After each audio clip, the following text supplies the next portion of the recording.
Thank you, Madam Speaker. Thank you, colleagues. Thank you for staying for my speech despite the late hour. Today, this is an inquiry on the future of CBC Radio-Canada. Since its creation, the national broadcaster has played a key role in the development of what we are as Canadians. The heart of how we communicate and who we are as a country.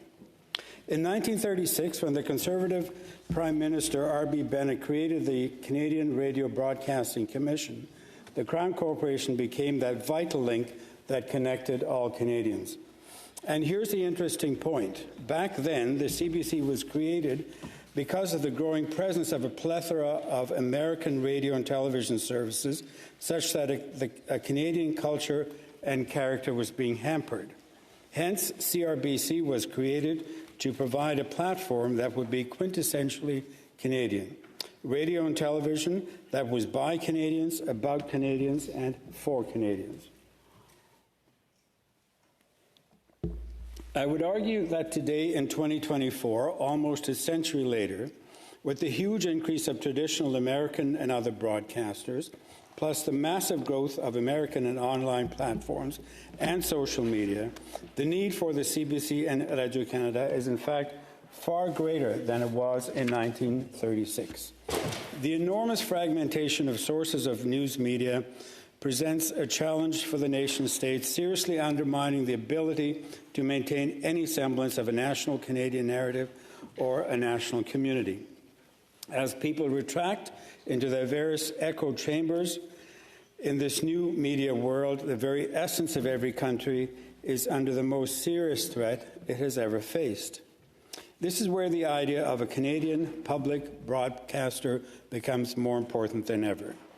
That said, it is worth noting that since its inception, there have always been a variety of views about it. It has had millions of supporters, critics who believe it is not doing enough, or who believe it is not doing enough, or people who believe it is critics who believe that it is not doing enough, and those who believe it is doing too much.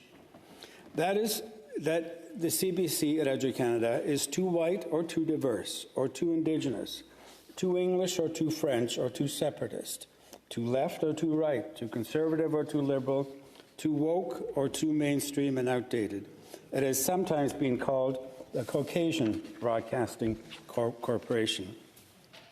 In 2024, CBC and Radio-Canada are still deeply rooted in communities with locations across the country, including 27 television stations and 88 radio stations that offer diverse content in English, French, and 8 Indigenous languages. On Radio-Canada International, at least, it also delivers programming in Spanish, Arabic, Chinese, Punjabi, Tagalog, and of course, in both official languages. Radio-Canada et CBC sont le lien. Radio-Canada and CBC are links that connect Canadians in rural regions and small towns to the rest of our vast country. Local news highlight the histories of local residents and allow those stories to remain, those villages to remain connected thanks to the public broadcaster. Division and polarization, we need to find every way possible to increase communication between people and between communities, and the CBC and Radio-Canada must be called on to do better than they have. Failing to do that drives large-scale isolation and ultimately political instability. As the national broadcaster, I should tell you that it has the difficult distinction of having to report to many bosses, many of which may have different priorities. The independent Crown Corporation has to report to Parliament, a multi-party platform, each party with different set of requirements and expectations, through the Minister of Canadian Heritage. Second, it reports to the CRTC for its license condition and license renewals. Third, a myriad of unions and guilds rightfully watch its every move. And fourth, to the general public, all of whom have a view of what it should do or not do. It is not surprising that its competitors will suggest CBC and Radio-Canada have an unfair competitive advantage. But as demonstrated by the huge layoffs at CTV, despite Bell's lucrative situation, this is crying wolf a little too much. The private sector arguments should be taken with a grain of salt. They need to show more dedication to the cultural imperatives of broadcasting. One thing the CBC and Radio-Canada do successfully is to maintain a high standard of news and current affairs programming, which puts pressure on its competitors to do likewise. One has only to look at the U.S. television and radio scene to see how a system without high standards works. Clearly, CBC Radio-Canada has a massive mandate, and oftentimes it is virtually impossible to satisfy all its masters all the time. So why have a discussion about CBC at this time? I suggest there are two compelling reasons. First, because of the enormous fragmentation in the media landscape over recent decades and the disappearance of many private sector media, really a crisis in news media in Canada, requires a rethink of the public broadcaster's role, and a new plan and strategy going into the decades ahead is what we need.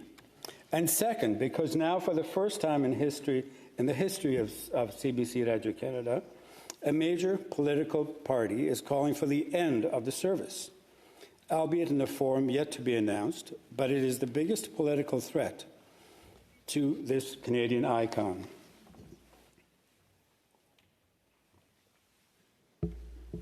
To be frank, let me paraphrase Mark Twain.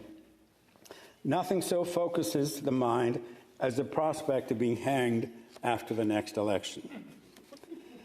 Looking back with sentimentality has its place. So does listing the various complaints that each of us may have about this huge and multifaceted national service. I may need more water. Thank you. But in this busy world and in this hyper-information age, I would like to focus on what CBC and Radio-Canada should be doing going forward, the future. Where do we go from here, and what a great opportunity this is to think about that future. First, let me just quickly set out what we're talking about. We're talking about 12 services essentially, but I'm not going to go through all 12. Just break it down to 6 English and 6 French. We've got 2 radio networks, one for news, one for music, 2 television networks, 1 general entertainment, 1 news, a robust website with everything from written articles to various video content, and digital platforms, its own as well as its presence on social media. So all of that twice for English and French. The CBC will receive $1.38 billion for 2024-25 in annual subsidy from the federal government, some 70% of its budget, and earns the rest through advertising and fees for service. It is important to note that Canada ranks 17th out of 20 Western countries in terms of funding for its national broadcaster. When you break it down, the parliamentary appropriation to the CBC amounts to about $33 per person per year. The only services which are not funded by the government are the television news networks, for which consumers pay a separate fee, like all the specialty channels such as sports and movie channels. The corporation has set about becoming increasingly digital, so they go to where and when Canadians are going, rather than waiting for customers to come to them.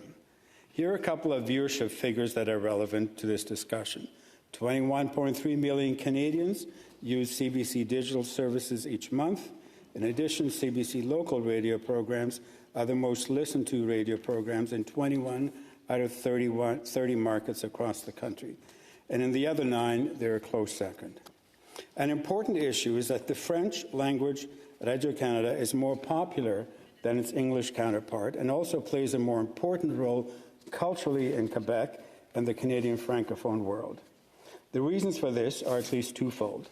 In the North American content that is primarily Anglophone, French programming has a high viewership among Francophone viewers, while English CBC faces a massive number of competitors, and English-speaking Canadians have a massive amount of choice.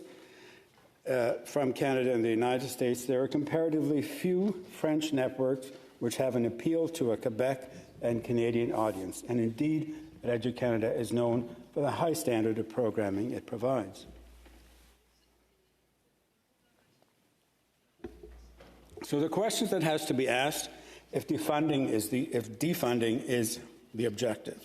Will both English and French services be cut similarly?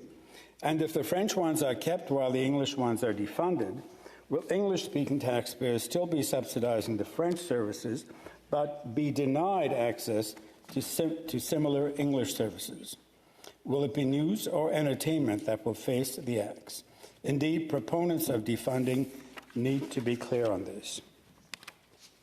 While some will attack the CBC Radio-Canada for a particular story on the network from time to time, and will call on the federal government to correct things, they do that knowing that the public broadcaster is independent of the elected government, which can neither tell them what to say or not to say.